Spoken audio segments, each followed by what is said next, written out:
আসসালামু আলাইকুম viewers. Brother নেক্সিও plane মেশিনে যদি প্রথম মাথায় এভাবে লম্বা সুতা থাকে তাহলে এটা কীভাবে রিমুভ করা যায় চলুন দেখে আসি। তো প্রথমেই আমরা সেটিং বাটন প্রেস করে মেশিনের সুইচটি অন করব। অন করার পরে মেমোরি সুইচ সেটিং নামের একটা অপশন আছে, সেটাতে আমরা ঢুকবো। ঢোকার পরে এখানে 501 নাম্বার প্রোগ্রামে যাব, যেখানে আমাদের নিপারটি অন অফ অথবা নিপারের একটা ফাংশন আছে যেটা সুতাকে ছোট করবে।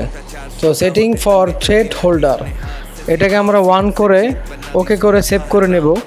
তারপর ব্যাক বাটন প্রেস করে হোম বাটন ক্লিক করে আমরা